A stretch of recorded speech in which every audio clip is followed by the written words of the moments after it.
67వ గ్రామీ అవార్డుల వేడుకలో భారత్కు చెందిన అమెరికన్ సింగర్ చంద్రికా టాండన్కు గ్రామీ అవార్డు దక్కింది. ఆమె రూపొందించిన Triveni album best new age ambient or chant album విభాగంలో గ్రామీ అవార్డు గెలుచుకుంది. గ్రామీ అవార్డును సంగీత ప్రపంచంలో ఎంతో ప్రతిష్టాత్మకంగా భావిస్తారు. 2025 ఫిబ్రవరి 3న లాస్ ఏంజల్స్ వేదికగా ఈ వేడుక జరిగింది. 2024 ఆగస్టు 30న ఆమె త్రివేణి ఆల్బమ్ను విడుదల చేశారు.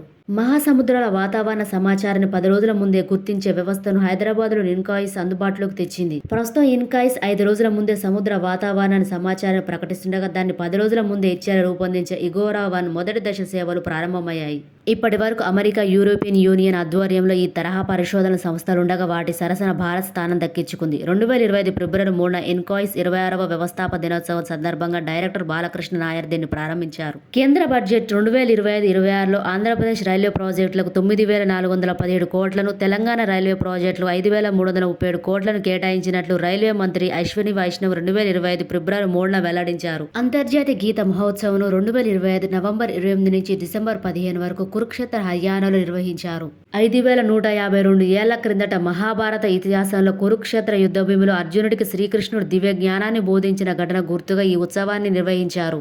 ఎయిర్పోర్ట్స్ అథారిటీ ఆఫ్ ఇండియా ప్రతి సంవత్సరం aviation safety awareness week November 25 నుంచి 29 వరకు నిర్వహిస్తుంది. 2024 డిసెంబర్ 4 నుంచి 6 వరకు వరల్డ్ మ్యారిటైమ్ కాన్ఫరెన్స్ ని చెన్నైలో నిర్వహించారు. వరల్డ్ మ్యారిటైమ్ టెక్నాలజీ కాంగ్రెస్ ఆధ్వర్యంలో ఈ సదస్సును ప్రతి 3 సంవత్సరాలకు ఒకసారి నిర్వహిస్తారు. మొక్కల ఆరోగ్య నిర్వహణను ప్రోత్సహించడం ద్వారా ఉద్యానవన ఉత్పాదకతను పెంచడానికి భారతదేశం ఆసియా అభివృద్ధి బ్యాంకు నుంచి $98 మిలియన్ రుణం పొందింది. హరిమౌ శక్తి పేరిట ఇటీవల భారత్, మలేషియా 2 దేశాల సంయుక్త సైనిక దళ విన్యాసాల 4వ దశ ఎడిషన్ ని నిర్వహించారు. 2024 డిసెంబర్ 2 నుంచి 15 వరకు మలేసియాలోని పహాంగ్ జిల్లాలోని బెంటాంగ్ క్యాంపులో ఈ సైనిక విన్యాసాలను నిర్వహించారు. యునెస్కో ఇటీవల పశ్చిమ బెంగాల్ రాష్ట్రాన్ని అగ్ర వారసత్వ పర్యాటక గమ్యస్థానంగా ప్రకటించింది.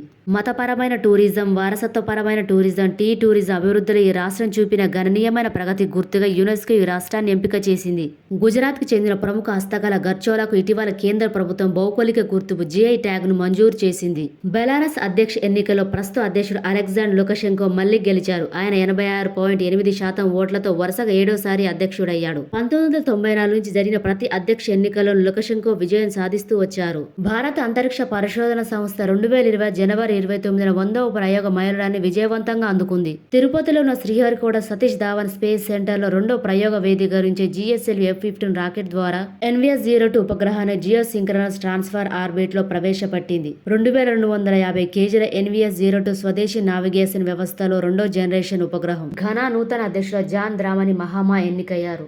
UBS బిలియనియర్ అంబిషన్స్ నివేదిక ప్రకారం బిలియనీర్ల సంఖ్యలో భారత్ ప్రపంచంలో 3వ స్థానంలో ఉంది. 2023లో దేశంలో బిలియనీర్ల సంఖ్య 153 కాగా 2024 నాటికి 185కు చేరుకున్నట్లు నివేదిక పేర్కొంది. బిలియనీర్ల సంఖ్యలో అమెరికా, చైనాలు తొలి 2 స్థానాల్లో నిలిచాయి. 2000 ఏప్రిల్ నుంచి 2024 సెప్టెంబర్ వరకు భారతదేశానికి $1 ట్రిలియన్ విదేశీ పెట్టుబడులు FDI వచ్చినట్లు అధికారిక గణాంకాలు వెల్లడించాయి. భారత్కు వచ్చిన FDIలో దాదాపు 25% మారిషస్ నుంచి వచ్చాయి. తర్వాత సింగపూర్ 24%, అమెరికా 10% ఉన్నాయి.